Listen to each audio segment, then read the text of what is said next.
What is going on, y'all, and welcome to week 4 recap of the competition prep vlog series thus far. So I am 4 weeks in at this point, feeling great, and honestly, I've been really pleased with how my body has responded thus far. I'm doing updated posing footage every 2 weeks, so I'm going to get y'all some updated posing footage with the next vlog, so I'm not going to dive into that with this one.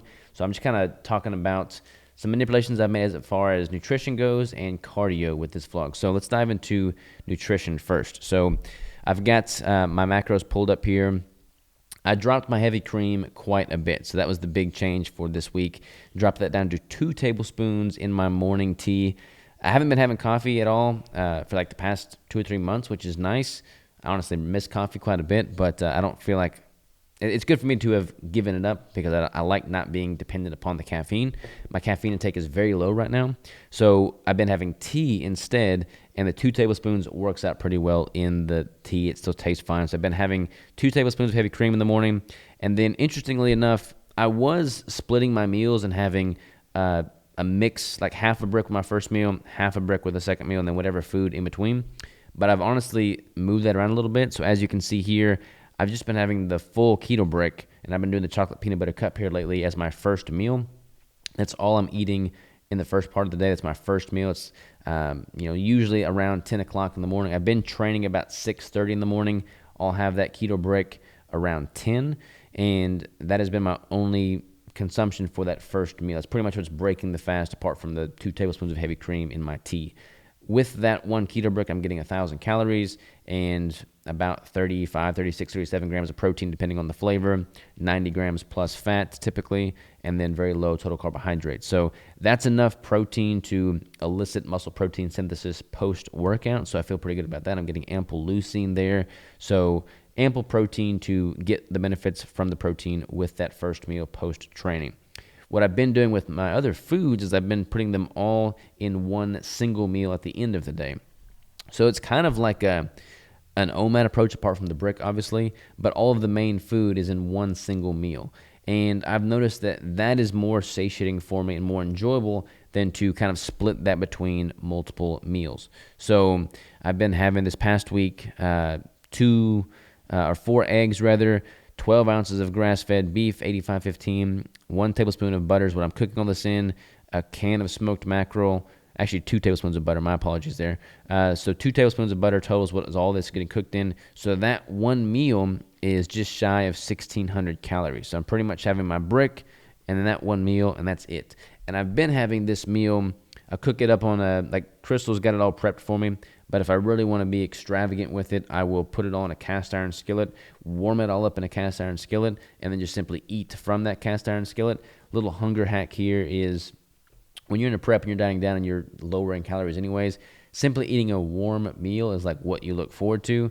And I hate microwaving my food. It gets cold quickly. I eat really fast anyways, but by cooking it all in a cast iron and letting it stay warm, I'll eat out of that cast iron and just pretty much stays warm the entire time I'm eating. So it sounds pretty trivial, but those little bitty things make a big difference when you are in a prep, dieting down. You're just simply trying to enjoy the food that you have. But again, this is literally the same food I've eaten throughout this entire prep. I've just changed the amount a little bit. As you can see, I've been adding an egg pretty much every week and dropping the heavy cream.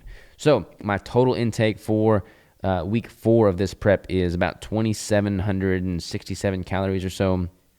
Total fat of 235 grams. Total carbs capped out at about 10, 15 grams, and protein at 145 grams of protein. So that protein's been going up gradually, the fat's been going down gradually. And you can see all this in my spreadsheet here as well. So you can see my weight is trending down, and you can kind of see what I've been doing with the macros. So again, I started at that higher fat ratio of 79.9%, pretty much 80% fat ratio. And then every week I've dropped my fat by about 10 grams. My protein has increased by 5 grams.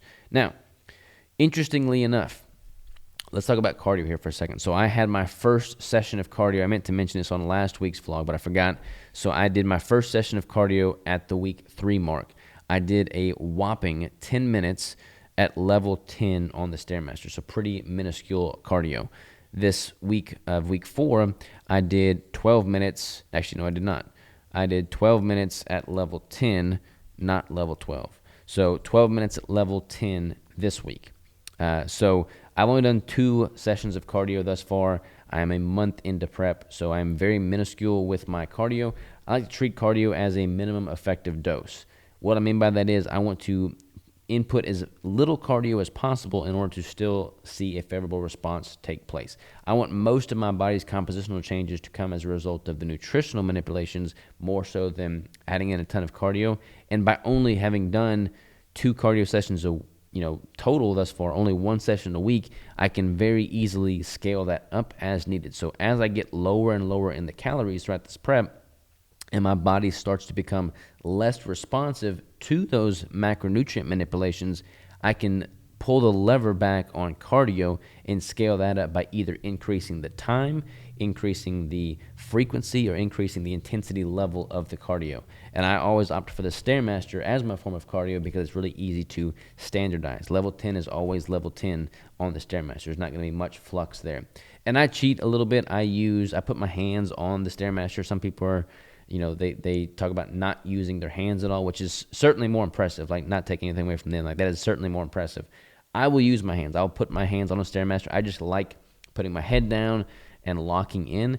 And because I do that, I'll typically scale up the intensity level faster than if I was not using my hands. So I may be doing level 15 or 18 or something by the end of it. I don't think I could do that if I wasn't using my hands. So little nuance there with regards to cardio. But all that to say, been very minimal with my cardio thus far. I've been very gradual with my caloric decrease thus far, and my weight has trended down.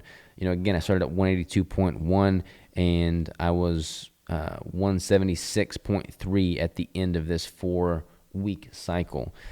So weight is trending down. You can kind of see the trend line here. I'm pretty much on track. I've got this little blip that's a little bit higher here, but there's going to be some fluctuation there. It's not going to be a linear process per se, but all in all, I'm super pleased with how my body's responding thus far. Totally apart from the weight itself, my body fat is trending down via what I've seen on the calipers and the Inbody scan, and I can also just tell simply by looking in the mirror. Again, I'll do updated progress video footage next week, in the next week's vlog, but just simply looking in the mirror, I can see more feathering in my quads. I can see my lower back is leaning out quite a bit. I don't have as much fat around my lower back. My love handles are, getting smaller and smaller, and I can just feel that I'm tightening up quite a bit. So nothing too crazy new to report with this video, except the introduction of the cardio and just those slight manipulations as it pertains to the food options, or quantities rather. But that is a wrap on week 4. Keep chugging along. One quick little caveat here I'll throw in. If you'll see this low weight here, 175.6, that was the day I got back from KetoCon. So I was traveling then for that conference. And obviously when you're traveling for a conference, I get this question all the time with my clientele base. They're traveling, they don't have their kitchen in front of them. They have less control over the foods they're eating. What do? And the reality is, when I'm in a prep, I don't leave anything to chance. Like, I have everything prepped and ready to go. I cook this. Crystal cooks the foods. I eat those foods. I don't deviate. Yes, you could eat something different than you normally do and then track that intake, and that would certainly minimize the likelihood of you exceedingly going over your macro intake goals. But for me, it's not worth it to have that little bit of variety. I would rather just simply stick with what I know works and then not ever deviate from it, even when I'm traveling. That way, worst case scenario, I lose the competition. I don't win. I don't bring the package that I want to the stage. I won't have to go back and think to myself, man, if I'd only hit the food perfectly those few times I was at a conference, or man, if I'd only prepped my food and not deviated, this would all be different. Like, because I don't ever deviate throughout the entirety of the competition prep, I never have to have those thoughts in the back of my mind. If I don't win, if I don't, take the title, then it's not going to be because of lack of effort or lack of discipline.